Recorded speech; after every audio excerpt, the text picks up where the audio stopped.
If you get murdered in the city of Portland, there's a good chance your family could anguish for years over who did it. Darian Richardson was murdered 8 years ago. No arrests. Matt Blanchard's family, 6 years. No closure. David Anderson's family, 2 years. Brian Garcia, 1 year and waiting. 4 of 11 Portland homicide victims over the last decade whose killers have not been caught. You've heard their stories all week. Now it's time to hear from Portland police. The question is simple. Why? The answer, not so much.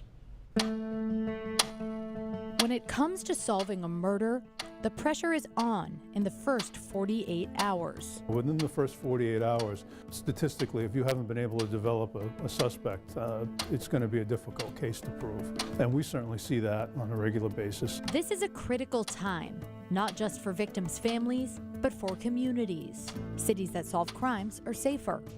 We wanted to know how Maine's 2 major cities, Portland and Bangor, stack up when it comes to making arrests for murders. News Center Maine spent 6 months gathering and analyzing extensive homicide investigation data.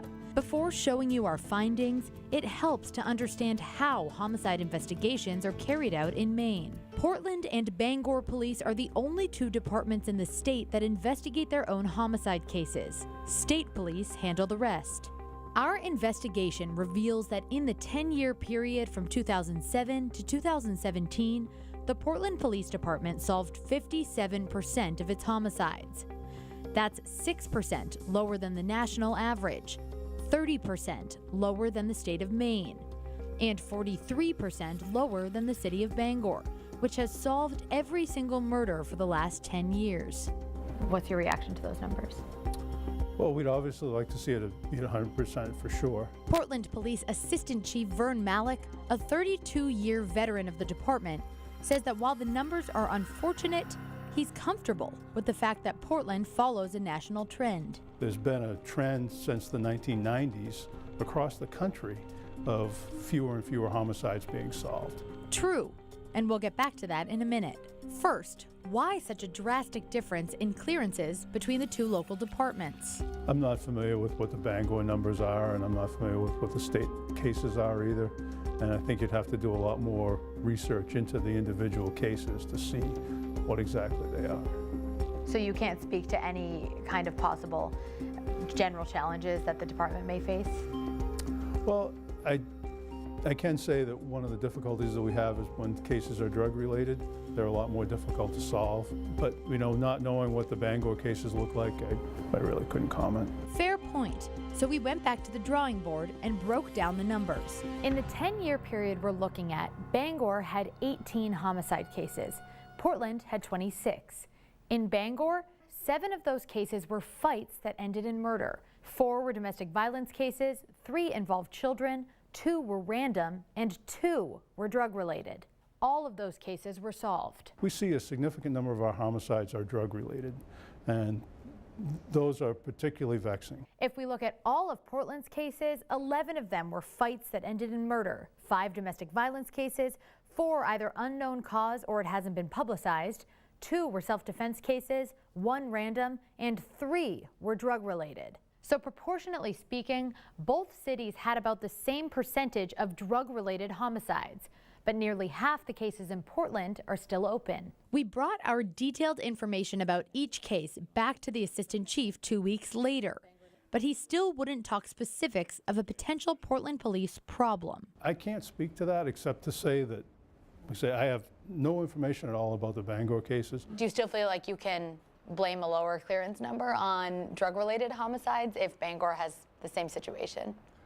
I'm not going to say why Bangor solved 100% of their crimes. I can tell you that there was a 10-year period where Portland had a 100% clearance rate in homicides as well. He's right. From 1998 to 2008, Portland solved all its homicides. In the 10 years since, 11 homicides, nearly half, have gone unsolved. In our first interview, Malik told us homicides are the most serious crimes Portland PD investigates. And we put all of our resources behind investigating those. Again, we crunched the numbers. Portland's population is twice the size of Bangor's. Its police force has more than 140 officers, while Bangor's has 76. Both departments have a 12-detective unit that investigates homicides. We asked Chief Malik if he feels that a 12-detective unit is enough for Maine's biggest city. I don't feel that having a pool of 12 detectives that could potentially investigate what averages out to be 2 homicides a year is inadequate. So I'm very comfortable with the staffing levels that we have. When asked about those lower clearance rates, Do you see that as a problem, or do you see that as just the way it is? I always want to have a 100% clearance rate.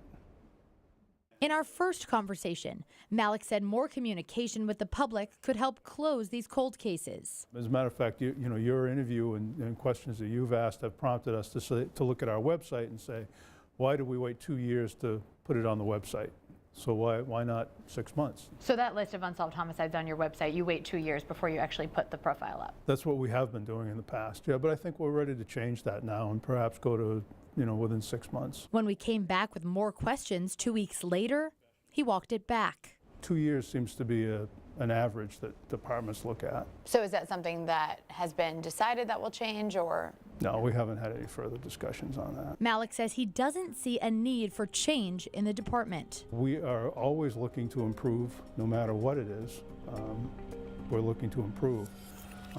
But at this point, there isn't any glaring shortfall that we need to address. A clearance rate below the state and national average. For victims' loved ones, it's not about numbers. It's about knowing who and why.